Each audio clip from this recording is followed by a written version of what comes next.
In Washington in 1983, a group of protesters are in front of the Grad Hotel demanding for the South Korean president to be removed from his position and sent to trial for being a dictator. There's a whole operation going on to protect the president from any dangers, led by the head of the Foreign Intelligence Unit Pyong-ho, and the head of the Domestic Intelligence Unit Young-do, but they can't break the protest because they don't have permission. Reporter Kang is also around trying to get an interview, so Pyong-ho's assistant Yo Kyung takes him away to keep him distracted. Meanwhile, Director of Intelligence On is having a meeting with the East Asia CIA director, who blames the South Korean president for the mess outside, but On defends his leader because he's amending the constitution. At that moment, the CIA agents receive some intel revealing the presence of a sniper waiting to kill the president hiding in the theater across the street. The car with the president is immediately stopped and the agents enter the theater to go after the sniper, who is already running away. A chase begins through the theater and both sides open fire, which causes the loss of many agents. Pyong-ho also gets hurt when the sniper throws a grenade, but it isn't enough to stop him, so he goes after the sniper and jumps on him to fight him, only to end up as the sniper's hostage. Pyong-ho wants the other agents to catch the man alive, but Young-do comes forward and kills the sniper, blaming this result on Pyong-ho for getting caught. In South Korea, the streets are taken over by protesters as well, and when the police try to stop them they use tear gas and violence. The protesters try to hide in nearby buildings, and most people begin locking their doors, but Pyong-ho's protege Yu Jong wants to help and opens the gate so people can enter. Unfortunately, the plan doesn't work and everyone ends up arrested anyway. When Pyong-ho comes home and hears about what happened, he calls the police station and uses his power to get Yu Jong free. Then he goes to pick her up only to discover she's bringing a bunch of young protesters with her to feed them. Pyong-ho disapproves of the company she keeps, but since Yu Jong doesn't care, Pyong-ho leaves her money for her expenses and leaves with a huff. The next day, Director On calls Pyong-ho and Young-do to share the next mission. The president is angry because they couldn't find out who was behind the incident, so now they need to work together and get answers. The main suspect is Professor Shin from the Washington delegation, who they believe to be Dong Lim, the leader of a North Korean espionage cell. Then, On shows them the president's itinerary for his Japan visit, and both agents must sign off on it. Afterward, Young-do interrogates Professor Shin using extreme violence, but Shin swears he isn't any kind of spy. Meanwhile, a mysterious man on a bicycle picks up a shirt from a laundry shop and uses a special code to read the information stitched on the seams. This is the way the real Dong Lim has been secretly sending intel from inside the house. In the evening, Young-do invites Pyong-ho to have dinner at his apartment, and things get awkward when Pyong-ho's wife says she thought they were close friends when actually they barely stand each other. In fact, Young-do interrogated Pyong-ho so harshly in a past mission that Pyong-ho's hand couldn't move for a long while. Later, Pyong-ho gets an urgent call with important information. The North and Japan are having unofficial talks on colonial reparations, and a high-ranking official known as Professor Pyo wants to defect. The prize would be a nuclear reactor blueprint, R&D files, and a list of researchers. Pyong-ho immediately sends orders to find the man before Japan or Dong Lim does. Sometime later, the agents get in contact with Pyo, who asks for protection for him and his family in exchange for information on the real Dong Lim. At first he doesn't want to share over the phone because he knows Dong Lim works as a mole in the agency, but then he decides to offer a little information to prove himself. Spec Ops 417 will infiltrate the North to gather nuclear intel. The agents try to stop their units from going there, but it's too late. The information had already been filtered and the unit gets killed. This proves there truly is a mole in the agency. Later in Tokyo, the agents are keeping an eye on Professor Pyo, who carries a suitcase with all the information they need. They find him surrounded by North Korean intelligence agents, so Pyong-ho orders Agent Yang to keep an eye on Pyo's family while he goes after Pyo himself. Yang ignores these orders and goes after Pyo because he's under secret orders from Director On, who thinks getting information on Dong Lim is their top priority and getting it will get them a promotion. While Pyong-ho rescues Pyo's family, Yang asks Pyo for information on Dong Lim's identity, otherwise he won't rescue him. Pyo gives the dates and locations Dong Lim met with some Chief Lee. Now the agents just need to cross-reference that info with their flight logs. Yang allows Pyo to enter the car now and drives away. At the same time, the North Korean agents see them and open fire.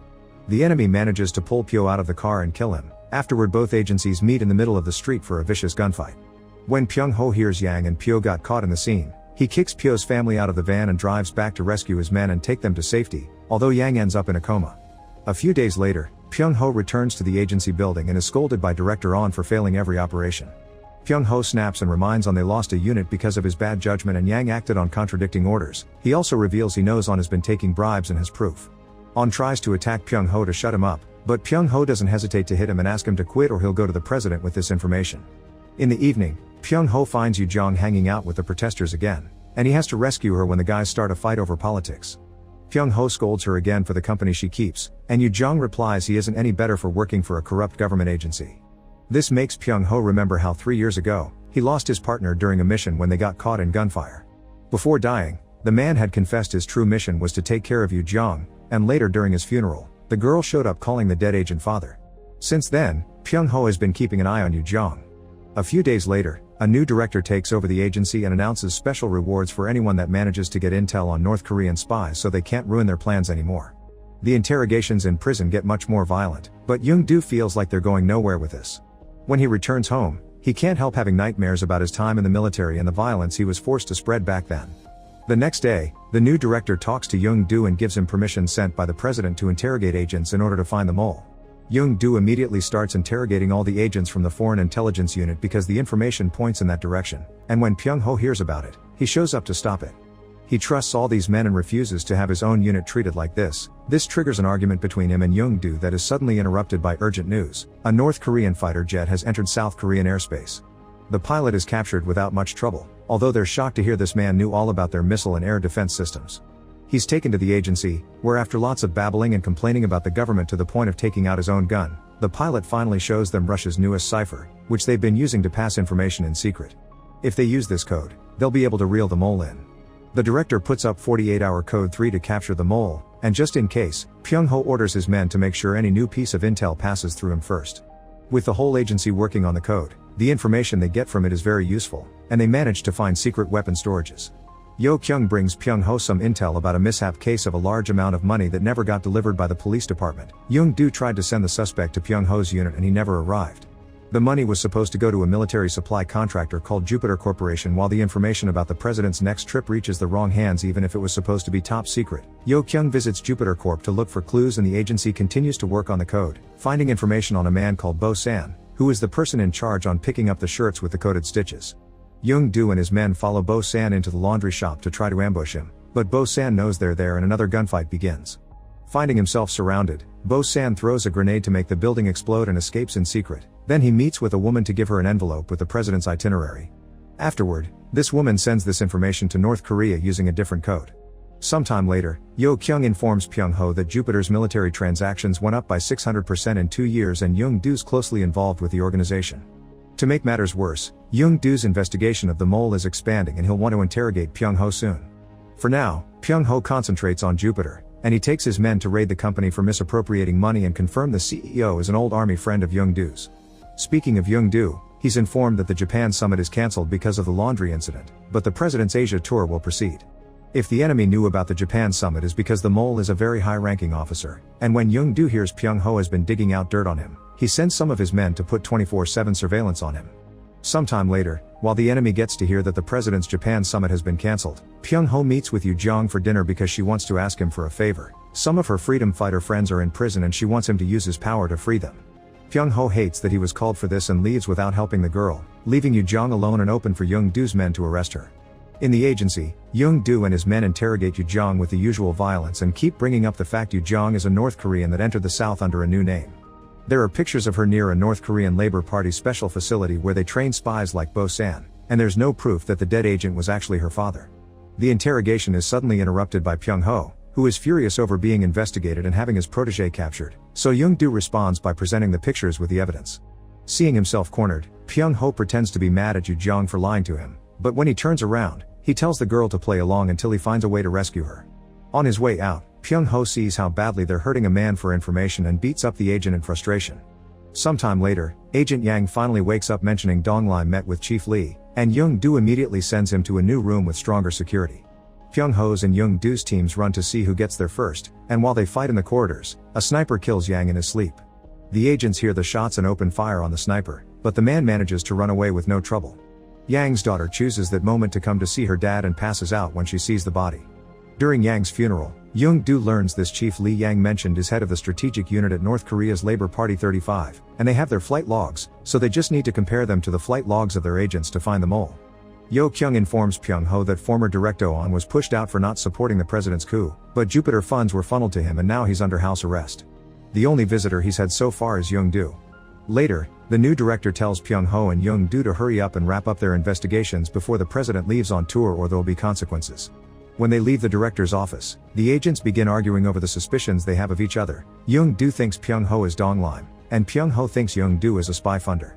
They end up in a fistfight that makes them roll down the stairs. They only cut it off because people are watching. Afterward, Young-do has to deal with the surfacing memories of what he did as a soldier in the army, brought back up because everyone keeps mentioning his army buddy from Jupiter. That massacre had been ordered by the current president. Later Young-do meets with the East Asia CIA director, who wants Young-do to drop his investigation and move to the USA because they already know about Operation Hunt Peter. Meanwhile Yo-kyung takes the new intel to Pyung-ho's house, unaware that Jang, one of Young-do's men, is still following her.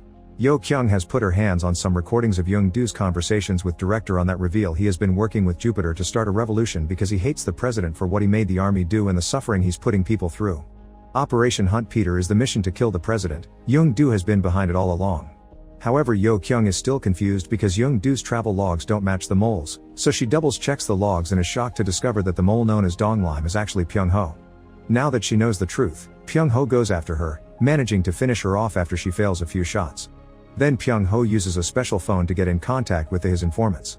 Back to Young-do, he turns down the CIA director's offer, refusing to support a president that kills even little children.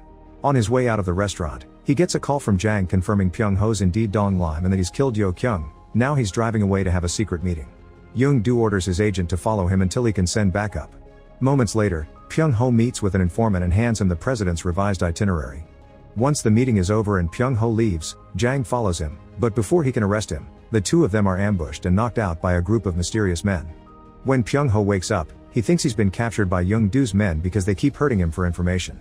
But after they kill Jang to make him talk, he discovers these are people working with the head of the North Korean Armed Forces Ministry, including Bo-san and the woman that sent the messages. It turns out Pyung-ho had been working with a group that wanted a peaceful revolution, but there had been some internal disputes and now the people in charge want an all-out war.